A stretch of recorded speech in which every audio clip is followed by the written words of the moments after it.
ಬಳಸಿ ಕರಾಳ ದೇಹದ ವಿಕಾರ ಸ್ವರೂಪಿ ಯಜ್ಞಶಾಲೆಯನ್ನು ಪ್ರವೇಶ ಮಾಡಿ ಮುನಿಗಳನ್ನ ಬೆದರಿಸುತ್ತ ಅವರನ್ನ ಕೊಲ್ಲುತ್ತ ಬರುತ್ತಿರುವ ಮನುಷ್ಯ ರೂಪದ ಪ್ರಾಣಿ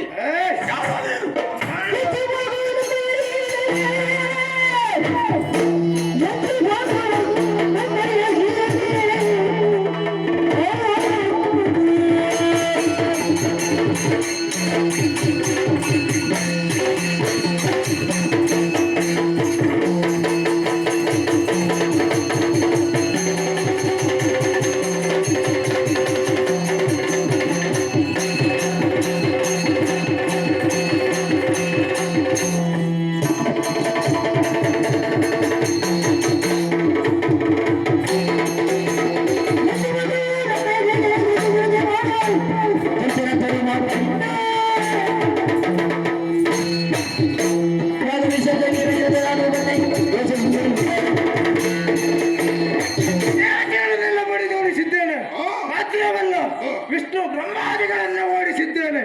ಕೊನೆಯದಾಗಿ ಬಂದಿದ್ದೆ ನೀನು. ನಿನ್ನ ನಿರೀಕ್ಷೆ ಆಗಿತ್ತು ನನ್ನದು. ಎಲ್ಲ ದಕ್ಷ ಯಾರು ನೀನು? ನಿನ್ನ ಮಗಳ ದಾಕ್ಷಾಯಣಿ ಯೋಗಾಗ್ನಿಯಲ್ಲಿ ಬೆಂದು ಹೋಗ್ತಾ ಇದ್ರು ಕೂಡ ಸುಮ್ಮನೆ ನಿಂತ್ಕೊಂಡಿದ್ದೀಯ. ಲೆಕ್ಕಕ್ಕಿಲ್ದದ್ದು ಕಾರ್ಯಕ್ಕೆ ಬಾರದದ್ದು ಹೋದ್ರೆ ನಮಗೆ ನಷ್ಟ ಇಲ್ಲ. ನಿನಗೆ ಲೆಕ್ಕಕ್ಕೆ ಇಲ್ಲದೆ ಇರಬಹುದು. ಹಾಗಾದ್ರೆ ನಮಗೆ ಬೇಕಾದವಳು ನಿನಗೆ ಲೆಕ್ಕಕ್ಕಿದ್ರೆ ನೀನು ಇಟ್ಕೊಳ್ಬೇಕು. ಹಾಗಂತ ನಮ್ಮ ಕಾರ್ಯವನ್ನು ಆಕ್ಷೇಪಿಸುವುದಲ್ಲ. ಅದೊಂದು ಕಾರ್ಯ ಮಾತ್ರ ಅಲ್ಲ, ಅಷ್ಟ ದಿಕ್ಪಾಲಕರಿಗೆ ಹವಿಸು ಸಿಗ್ಬೇಕಾಗಿತ್ತು. ನಿರೀಶ್ವರ ಯಾಗವನ್ನ ಮಾಡ್ತಾ ಇದ್ದೀಯಲ್ಲ, ಇದು ನಿನ್ನದ ತಪ್ಪು. ತಪ್ಪು ಅಂತ ಕೇಳುವ ಯಾರು? ನಾನೇ ವೀರಭದ್ರ. ಯಾರ ಮಗ ನೀನು? ಹರಣ್ಯ ಮಗ. ಹರನ ಮಗನಿಗೆ ಕೇಳುವ ಅಧಿಕಾರ ಕೊಟ್ಟವರು ಯಾರು? ಹರಣ್ಯ ಕೊಟ್ಟಿದ್ದಾನೆ. ಹರನ ಕೊಡುವುದಕ್ಕೆ ಮತ್ತೊಬ್ಬ ಈಶ ಇಲ್ಲಿದ್ದಾನೆ. ನೀನು ಪ್ರಜಾದೇಶ್ವರ ಬ್ರಹ್ಮದೇವನಿಂದ ಪಟ್ಟ ಕಟ್ಟಿದ್ದಾನೆ. ಆ ಈಶನಿಗೆ ನಾನು ಈಶ.